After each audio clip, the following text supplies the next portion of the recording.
Hello दोस्तों, कैसे हैं आप सभी। चलिए एक बार आवाज क्लियर कीजिए कि आवाज जा रहा है कि नहीं। और आप सभी को बता दें कि इस वीडियो में हम लोग पढ़ने वाले हैं मैथ का एक बहुत इंपॉर्टेंट पार्ट होता है। एक तरफ से देखा जाए तो चैप्टर होता है और चैप्टर का हम नाम लिख दिए हैं जैसे कि आपको बोर्ड पर दिखाई दे रहा होगा। ठीक है, फर्स्ट नंबर में जानेंगे। चैप्टर हम लोग स्टडी करने वाले हैं, हम सब पढ़ने वाले हैं बहुत आसान तरीका से और बहुत बेसिक बातें बताते हुए, सभी टॉपिक को बताते हुए हम बताएंगे। यदि आप पहली बार पढ़ रहे हैं जरूर सीखेंगे, धैर्य बनाकर रखिएगा। ठीक है, तो एक नंबर में ध्यान दीजिएगा। हमारा मैथ में अलजेब्रा एक चैप्टर होता है जिसे हिंदी में बीज गणित कहते हैं। इनको सभी बातों को जानेंगे कि बीज गणित क्या होता है और कैसे इसका निर्माण होता है। पूरे बेसिक से चलेंगे, पूरे पीछे से चलेंगे ताकि कमजोर स्टूडेंट भी इस टॉपिक को समझे और सवाल को बनाए। आप लोगों को पता होगा इससे एग्जाम में कितना क्वेश्चन पूछता है, आपको पता होगा। ठीक है, तो चलिए इस क्लास को शुरू करते हैं, तो ध्यान से समझिएगा। ठीक है, चलिए फर्स्ट नंबर में इसमें दो बातें जानेंगे। अलजेब्रा में दो बात को पहले समझिएगा, लाइन बाय लाइन समझना है सभी बातों को। एक नंबर में इसमें एक नंबर में समझना है कि एक नंबर में समझना है भाई साहब चर क्या होता है। पूरा जो कहा जाता है ना जीरो लेवल से, वहां से हम चल रहे हैं।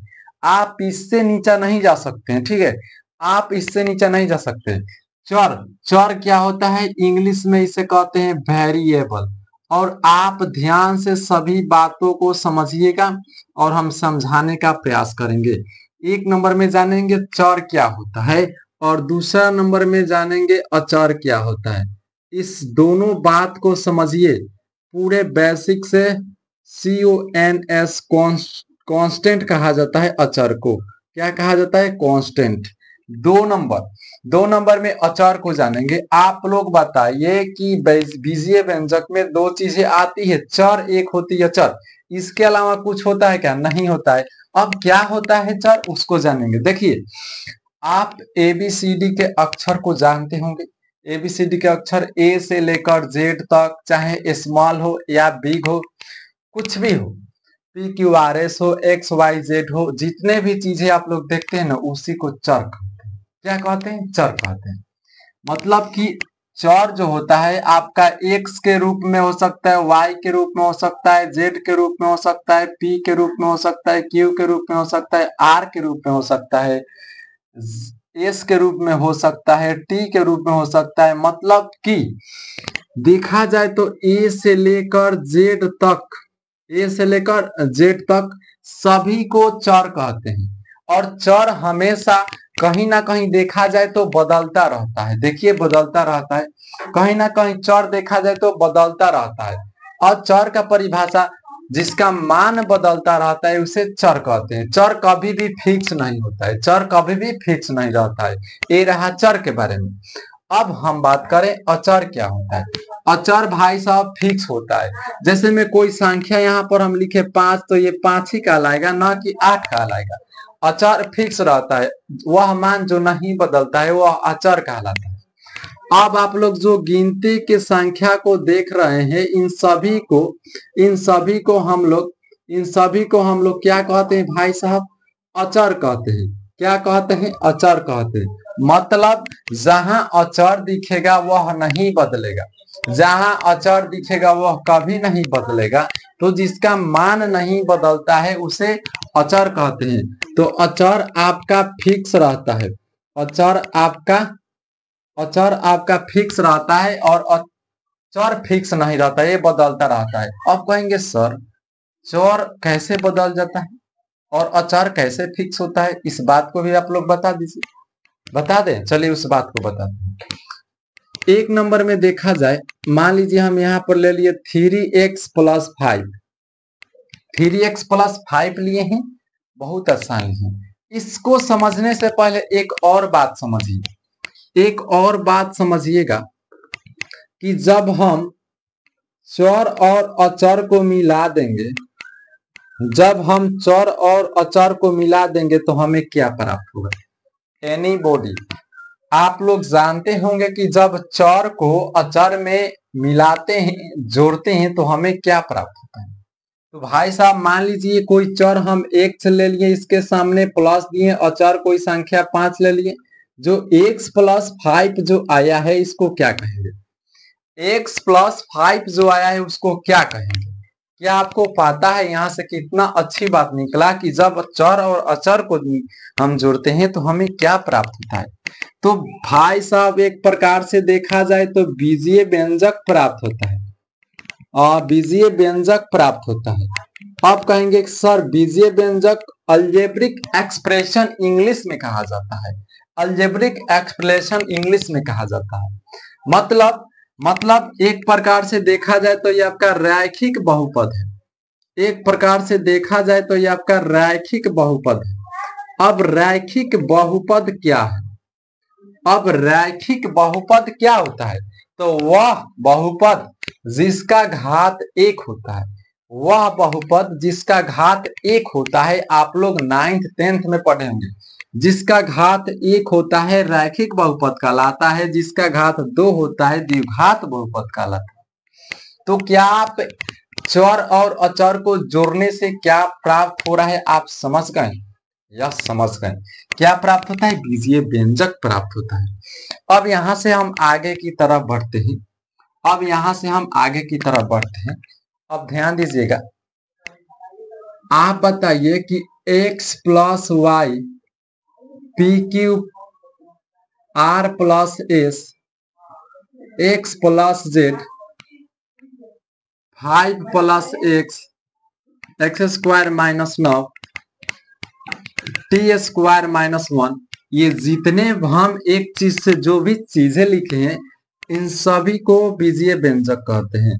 और बीजीय व्यंजक हमेशा कहीं ना कहीं चर और अचर के योगफल से, अंतर से, भागफल से ही प्राप्त होता है, योगफल से, अंतर से, भागफल से, गुणनफल से ही प्राप्त होता है। अंतर से कहने का मतलब हुआ घटाव से कह सकते हैं, भागफल मतलब बट्टा से कह सकते हैं, आप स्क्वायर भी दे सकते हैं। ये सभी क्या है, T square minus 2t plus 5, ये सब क्या है, मतलब कि एबीसीडी के अक्षरों को प्लस में, माइनस में, भाग में, गुना में लिख दिए, वर्ग में, घन में, सभी को इकट्ठा कर देंगे, सभी को इकट्ठा कर देंगे, उसी को बीजीय व्यंजक कहते हैं। आप समझ गए, आप समझ गए चर, अचर और बीजीय व्यंजक, ये 3 बातें समझना बहुत जरूरी था, ये 3 बातें समझना बहुत जरूरी था। क्या आप लोग समझ गए। चलिए अब समझ गए होंगे तो इसको हम मिटा देते हैं और आगे हम बताते हैं कि क्या पढ़ाने वाले हैं। आप लोग समझ गए इन 3 बातों को, चलिए आगे की तरफ चलते हैं। तो इस बात को याद रखना, ये 3 बातें आप लोगों को पता होगा, बहुत सारे स्टूडेंट जानते होंगे और बहुत सारे स्टूडेंट नहीं जानते होंगे, इसलिए बताना पड़ा।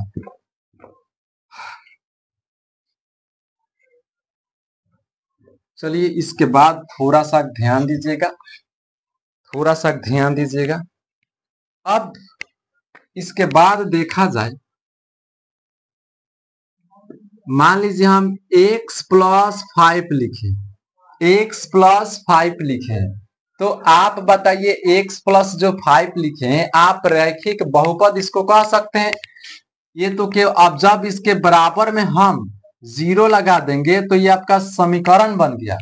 अगर इसके पहले हम, ध्यान से समझने की बात है, अगर हम इस शून्य को तोप देते हैं तो इसे हम कहेंगे रैखिक बहुपद। जब इसको हम तोप देंगे केवल x प्लस 5 दिखे तो इसको कहेंगे रैखिक बहुपद। अब जब हम 0 के बराबर इसको कर देंगे तो कहेंगे रैखिक समीकरण, रैखिक समीकरण, रैखिक समीकरण। तो ये आपका क्या बनकर आया, ये आपका बनकर निकल गया x प्लस 5 बराबर 0 दिखे तो इसको कहेंगे रैखिक समीकरण। इसको क्या कहेंगे भाई साहब, रैखिक समीकरण। क्या कहेंगे, रैखिक समीकरण। और रैखिक समीकरण को इंग्लिश में लीनियर इक्वेशन बोला जाता है, रैखिक समीकरण को इंग्लिश में लीनियर इक्वेशन बोला जाता है। आई होप आप समझ गए होंगे। x प्लस 5 बराबर 0 रैखिक समीकरण हुआ, अब इसी बात को x प्लस 5 बराबर में कुछ नहीं दिखे, x प्लस 5 बराबर में कुछ नहीं दिखे तो इसको आप क्या बोलेंगे? इसको आप बोलेंगे रैखिक बहुपद। रैखिक बहुपद बोलेंगे। ये छोटी छोटी बात को समझना अति आवश्यक है, बहुत जरूरी है। लीनियर पोलिनोमियल, इंग्लिश में कहेंगे लीनियर पोलिनोमियल। तो क्या आप POLYNOMIAL लीनियर पोलिनोमियल, क्या आप समझ गए कि समीकरण और बहुपद में क्या डिफरेंट होता है, क्या अंतर होता है? आप समझ गए क्या? क्या आप इस बात को समझ गए? चलिए अब एक तरफा से देखा जाए तो छोटी सी एक बात को समझना है कि रैखिक समीकरण को हल करना आपको तो आता होगा, 7 क्लास 8 क्लास में पढ़े होंगे। आपसे देखा जाए, एक तरफ से देखा जाए, ध्यान समझने का, रैखिक समीकरण, रैखिक समीकरण का हल, रैखिक समीकरण का हल। अब देखिए रैखिक समीकरण का हल मतलब इस समीकरण को कैसे हल करेंगे? तो पक्षांतर के नियमानुसार आप लोग जानते होंगे, नहीं जानते होंगे तो थोड़ा सा बता देते हैं। रैखिक समीकरण का हल कैसे? मान लीजिए एग्जाम्पल के रूप में देखें तो x प्लस 5 इक्वल टू 0, तो x का मान क्या होगा? तो जब x का मान हमें ज्ञात करना है ना, तो सुंदर से लिखते हैं x और बराबर देते हैं, बराबर में क्या है 0, और ये बराबर के उधर जाएगा पक्षांतर के नियमानुसार तो चिन्ह विपरीत हो जाता है, प्लस है तो -5 होगा। तो यहां से लिखेंगे चूंकि x बराबर 0 में से 5 गया -5, यानी इस इक्वेशन का केवल एक ही हल होगा, वह हल है x बराबर -5। जबकि इस इक्वेशन में रखेंगे तभी इसको 0 करेगा, इस इक्वेशन में रखेंगे x बराबर -5 तभी इसको 0 करेगा, अन्यथा इससे इस मान के अलावा कोई भी मान नहीं है कि यहाँ पर रख देने से 0 हो जाएगा। क्या इसका एक ही हल होगा? रैखिक समीकरण का केवल एक ही हल होता है। इस बात को आप लोग लिख लीजिएगा कि रैखिक समीकरण का क्या लिखना है? रैखिक समीकरण, रैखिक समीकरण का हल केवल एक ही होता है, एक ही होता है, जिसे अद्वितीय हल कहते हैं, जिसे अद्वितीय हल कहते हैं। अद्वितीय हल, अद्वितीय हल कहा जाता है, अद्वितीय हल कहा जाता है, अद्वितीय हल कहा जाता है।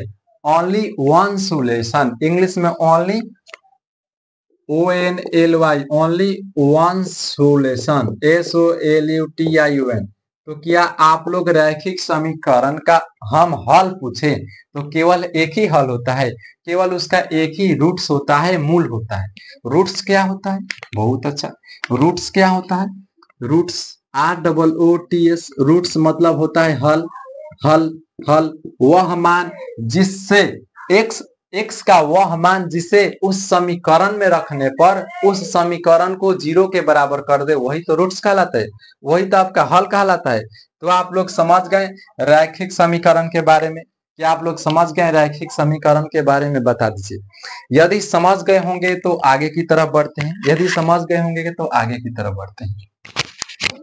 चलिए समझ गए होंगे, सभी पॉइंट्स को नोट करना है अपने नोटबुक में, सभी पॉइंट को नोट करना है अपने नोटबुक में, ताकि ये सभी काम करने वाली बातें लिखा जा रहा है। डायरेक्ट देखिए, ये जो अलजेब्रा शुरू हुआ है, डायरेक्ट चाहते तो शुरू कर देते, मगर जो व्यक्ति बेसिक नहीं जानते हैं उनके लिए भी तो जरूरी है पढ़ना, ठीक है। चलिए अब हम लोग थोड़ा सा आगे की तरफ बढ़ते हैं कि अब एक चर के तो जान गए, एक चर के बारे में जान गए, अब जानते हैं कि दो चर वाले रैखिक समीकरण क्या होता है। अब जानेंगे कि दो चर वाले रैखिक समीकरण के बारे में क्या जानेंगे। दो चर के लिखेंगे, दो चर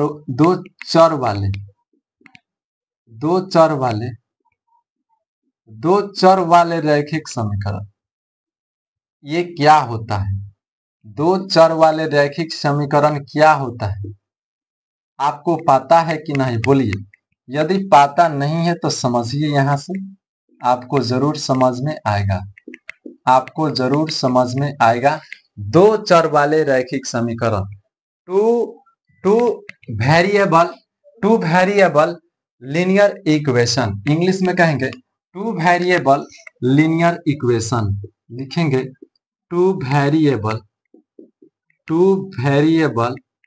लीनियर इक्वेशन, लीनियर इक्वेशन।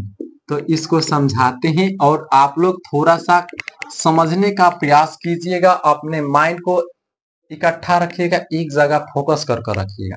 अच्छा, कहने का मतलब ये स्पष्ट हो रहा है नाम से ही कि दो चर इसमें शामिल होगा, एक चर शामिल नहीं होगा। एक जब एक चर शामिल होगा तो रैखिक में जाएगा, अब जब दो चर शामिल होगा तो यहाँ से समझने का प्रयास कीजिएगा। मान लीजिए हम लिख दिए ए एक्स प्लस में बी वाई और प्लस में सी बराबर 0। इस स्टैंडर्ड को देखिए, इस स्टैंडर्ड फॉर्म को देखिए कि a x plus b y बराबर x plus b y plus c बराबर 0 लिखे हैं। इसमें कितने वेरिएबल दिख रहे हैं? तो आपको पता होना चाहिए कि सर इसमें दो वेरिएबल है, एक्स वेरिएबल है और एक वाई वेरिएबल है, एक एक्स वेरिएबल है, एक वाई वेरिएबल है। मतलब कि इसमें एक्स जो वाई है ये दो चर है, ये जो दो चर दिख रहे हैं, दो चर है, दो क्या है? चर है, दो चर है। कौन कौन है? एक्स और वाई। इसलिए इसे दो चर के रैखिक समीकरण कहा गया। और जो आपका सी है, जो सी है, सी आपका कांस्टेंट है, CONSTANT कांस्टेंट है।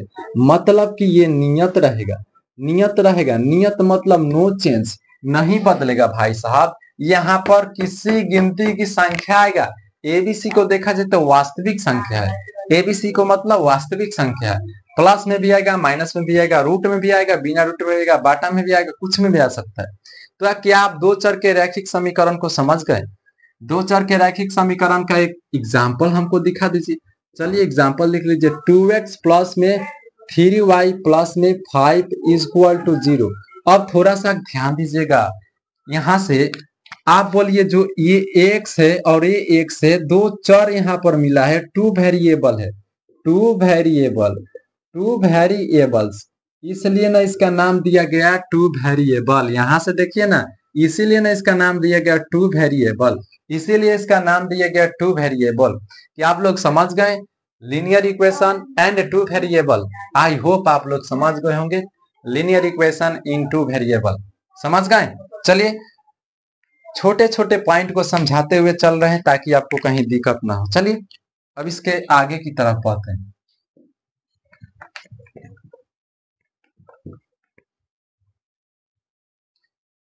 अब थोड़ा सा हम बात कर लेते हैं,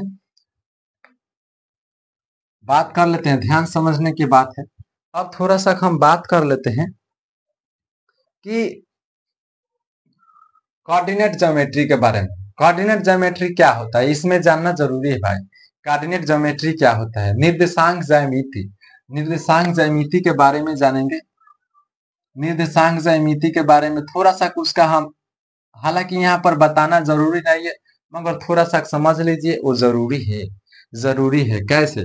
कोऑर्डिनेट ज्योमेट्री, निर्देशांक ज्यामिति, निर्देशांक ज्यामिति लिख लीजिए, निर्देशांक लिख लीजिए, निर्देशांक, निर्देशांक ज्यामिति के बारे में थोड़ा सा, ज्यामिति, ज्यामिति, निर्देशांक ज्यामिति के बारे में थोड़ा सा समझने का प्रयास कराते हैं, समझाने का। ध्यान से देखिएगा, निर्देशांक ज्यामिति में आप लोग पढ़े होंगे, यदि नहीं पढ़े होंगे तो ध्यान से समझिएगा। यहां से निर्देशांक ज्यामिति को थोड़ा सा समझाने का प्रयास करते हैं, ध्यान समझिएगा। ये आपका फिगर 2D है, और 2D क्या होता है भाई साहब? 2D to dimension, to विमीय। ये आपका फिगर 2D है। इसमें अक्ष का निर्माण किया जाता है, इसमें अक्ष का निर्माण किए जाते हैं। ये आपका एक्स अक्ष कहलाता है, ये आपका एक्स अक्ष कहलाते हैं, एक्स अक्ष। और इसके अपोजिट साइड जाएंगे तो एक्स डैश अक्ष कहलाता है, एक्स डैश कहलाता है। डैश इंडिकेट करता है निगेटिव मार्किंग का, माइनस का। और ऊपर देखा जाए तो वाई एक्सिस होता है, मतलब अक्ष होता है, वाई अक्ष होता है। और इसके नीचे जाएंगे तो वाई डैश होता है, y डैश मतलब निगेटिव, y डैश मतलब निगेटिव वैल्यू होगा, y डैश मतलब निगेटिव वैल्यू होंगे। अब यहां से समझने का प्रयास कीजिएगा। किसी भी अक्ष में इसको कहते हैं मूल बिंदु, इसको कहेंगे मूल बिंदु, इसको क्या कहेंगे? मूल बिंदु। मूल बिंदु थोड़ा सा समझिए, इसका काम है इसलिए बताया जा रहा है। मूल बिंदु, और मूल बिंदु हमेशा 0,0 होता है। 0,0 एक्स अक्ष और वाई अक्ष की वहां से स्टार्टिंग पॉइंट है, इसलिए मूल बिंदु 0,0 होता है। अब देखिए यहां से वो ऊपर पर गया है, देखिए यहां से यहां गया है तो इस पहला घर हुआ, ये आपका पहला घर हुआ, और पहला घर का नाम दिया जाता है प्रथम चतुर्थांश। इसको कहा जाता है प्रथम चतुर्थांश। क्या कहा जाता है? प्रथम चतुर्थांश। पहला घर का क्या नाम दिया गया? प्रथम चतुर्थांश। पहला घर का नाम क्या दिया गया? प्रथम चतुर्थांश। वहां से जब वहां उधर जाएंगे तो इसे कहेंगे दूसरा घर, इसको कहेंगे दूसरा घर, मतलब कि सेकेंड चतुर्थांश। सेकेंड चतुर्थांश, ठीक है। आप लोग 9th क्लास में पढ़े होंगे, 10th में भी। अब वहां से जब तीसरा घर में जाएंगे तो इसे कहेंगे थर्ड चतुर्थांश। क्या कहेंगे? थर्ड चतुर्थांश, ठीक है। अब थर्ड के बाद जब इधर आएंगे तो ये आपका फोर्थ हो जाता है, फोर्थ चतुर्थांश। अब समझिए, अब समझिए, इसमें संकेत, इसमें चिन्ह का भी पालन किया जाता है। चिन्ह का कैसे होता है? ये अक्ष है, एक्स अक्ष, पहले जो भी लिखेंगे एक्स अक्ष के मान को लिखेंगे। ये आपका एक्स अक्ष है तो एक्स अक्ष प्लस में है, वाई भी प्लस है, यानी प्रथम घर में पॉजिटिव पॉजिटिव, प्रथम घर में पॉजिटिव पॉजिटिव, मतलब ए भी प्लस में होगा और ए भी प्लस में होगा, ए भी प्लस में होगा और ए भी प्लस में होगा। प्रथम घर में दोनों पॉजिटिव, प्रथम घर में दोनों पॉजिटिव। अब जानेंगे, आप यहां से इस तरह से घूम रहे हैं, इस तरह से घूम रहे हैं, इस तरह से, तो जब इस तरह से जाएंगे तो यहाँ पर आएंगे, दूसरे घर में आएंगे। जब दूसरे घर में आएंगे तो पहले कौन अक्ष लिखेंगे? एक्स अक्ष को लिखेंगे। डैश मतलब माइनस, तो माइनस लिखेंगे, और वाई प्लस है तो लिखेंगे प्लस, यानी दूसरा घर में माइनस प्लस, दूसरा घर में माइनस प्लस। चलिए फिर वहां से नीचे उतरिए, इस प्रकार से नीचे उतरिए, नीचे, तो जब नीचे उतरेंगे तो यहाँ से आएंगे, ये तीसरा घर में आएंगे। तीसरा घर में पहले कौन सा? एक अक्ष, तो एक अक्ष क्या है? माइनस है तो लिखेंगे माइनस, और इधर देखेंगे तो डैश मतलब माइनस, तो इधर भी माइनस। तीसरा घर में दोनों माइनस, तीसरा घर में दोनों माइनस। अब वहां से फिर इधर घूमिए, फिर इधर आइए, तो यहाँ आएंगे तो एक अक्ष लिखेंगे प्लस है तो लिखेंगे प्लस, और ये भी पहले एक अक्ष लिखेंगे प्लस, ये डैश मतलब माइनस, तो माइनस प्लस माइनस।